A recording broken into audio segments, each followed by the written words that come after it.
Bismillahirrahmanirrahim. Assalamualaikum warahmatullahi wabarakatuh. Apa kabar anak-anak ustazah? Semoga kita semua dalam keadaan baik ya. Nah, kembali lagi kita pada pertemuan kali ini dalam pelajaran ilmu pengetahuan sosial. Baiklah, adapun dalil mengenai materi yang akan kita bahas pada kesempatan kali ini yaitu terdapat dalam Quran surah An-Nisa ayat 29 yang artinya, wahai orang-orang yang beriman, janganlah kamu saling memakan harta sesamamu dengan jalan yang batil atau tidak benar, kecuali dalam perdagangan yang berlaku atas dasar suka sama suka di antara kamu, dan janganlah kamu membunuh dirimu. Sungguh Allah Maha Penyayang kepadamu. Quran surah An-Nisa ayat 29. Baiklah, kita mulai materi kita dengan membaca basmalah. Bismillahirrahmanirrahim. Nah, kali ini kita akan membahas tentang pelaku ekonomi. Pelaku ekonomi adalah orang atau lembaga yang melakukan kegiatan ekonomi. Pelaku ekonomi ini dibagi menjadi 4, yaitu rumah tangga konsumen atau RTK, rumah tangga produsen atau RTP, pemerintah, dan masyarakat luar negeri. Nah, yang pertama RTK. RTK merupakan kelompok masyarakat yang melakukan kegiatan konsumsi terhadap barang dan jasa untuk memenuhi kebutuhan hidup diri sendiri ataupun keluarga. Nah, adapun peran dari RTK yang pertama yaitu konsumen. Yang kedua, penyedia faktor produksi seperti penyediaan lahan, tenaga kerja, modal, dan keahlian. Nah, ketika konsumen membeli barang dan jasa dari produsen, konsumen berkewajiban untuk membayar barang dan jasa yang diterima. Oleh karena itu, rumah tangga konsumen harus memiliki pendapatan. Nah, pendapatan yang dimaksud bisa diperoleh dari beberapa macam pendapatan berikut. Yang pertama, upah, yaitu imbalan yang diterima rumah tangga karena telah mengorbankan tenaga dalam kegiatan produksi. Yang kedua, sewa, yaitu imbalan yang diterima rumah tangga karena telah menyewakan tanah ataupun bangunan untuk pelaku kegiatan produksi. Yang ketiga, bunga, yaitu imbalan yang diterima rumah tangga karena telah meminjamkan sejumlah uang sebagai modal untuk melakukan kegiatan produksi. Nah, yang keempat, laba, yaitu imbalan yang diterima rumah tangga karena telah mengorbankan pikiran, tenaga, dan keahliannya untuk mengelola perusahaan sehingga perusahaan tersebut memperoleh laba. Kita lanjut. Nah, berdasarkan hal tersebut, terjadi interaksi antara rumah tangga keluarga dan rumah tangga perusahaan yang menyebabkan terjadinya arus uang dan arus barang atau jasa. Dan dari interaksi tersebut, peran rumah tangga keluarga sebagai berikut. 1.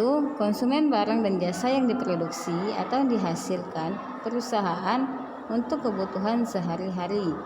Yang kedua, pemasok faktor produksi kepada rumah tangga perusahaan untuk melakukan proses produksi.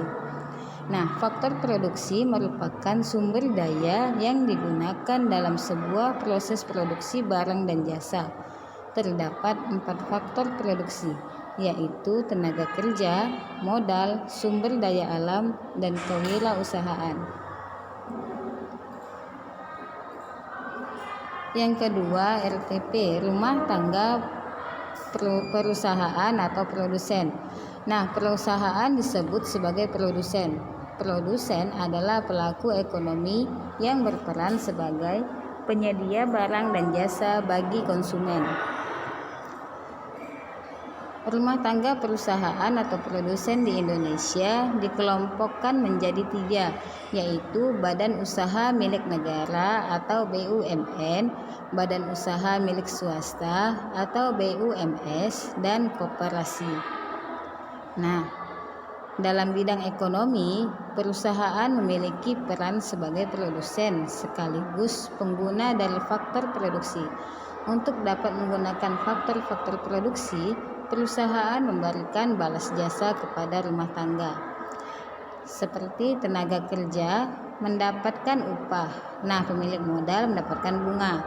Selain itu, pemilik tanah mendapatkan sewa, sedangkan pemilik keahlian mendapatkan keuntungan. Selanjutnya, pendapatan yang diperoleh rumah tangga konsumen digunakan untuk mengkonsumsi barang dan jasa yang dihasilkan oleh perusahaan atau produsen. Namun, hasil produksi tersebut tidak bisa langsung sampai ke tangan konsumen tanpa adanya atau perpanjangan tangan dari distributor. Nah, kita masuki yang ketiga, yaitu pemerintah. Rumah tangga konsumen, produsen, dan distributor diatur oleh pemerintah. Pemerintah mencakup semua lembaga atau badan pemerintahan yang memiliki wewenang dan tugas mengatur kegiatan ekonomi. Pemerintah juga terjun langsung dalam kegiatan ekonomi melalui BUMN atau BUMD. Fungsi pemerintah sebagai pelaku ekonomi sesuai dengan Undang-Undang Dasar 1945, yaitu terdapat dalam pasal 33 ayat 2 dan 3. Ayat 2 yang berbunyi, cabang-cabang produksi yang penting bagi negara dan yang menguasai hajat hidup orang banyak dikuasai oleh negara. Sedangkan pasal 33 ayat 3 berbunyi, bumi dan air dan kekayaan alam yang terkandung di dalamnya dikuasai oleh negara untuk dipergunakan sebesar-besarnya untuk kemakmuran rakyat.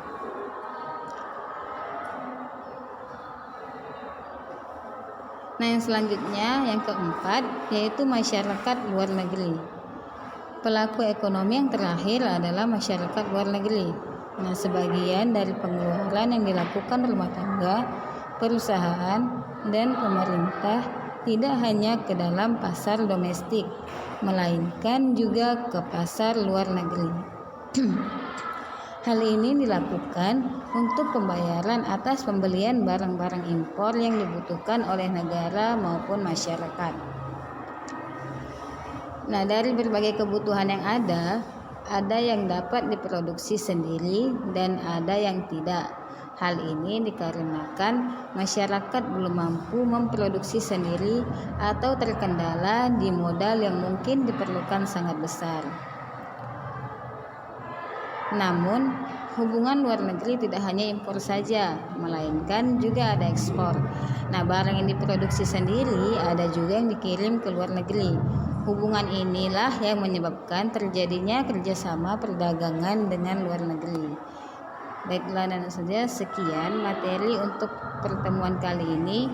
Selanjutnya silakan kalian kerjakan latihan berikut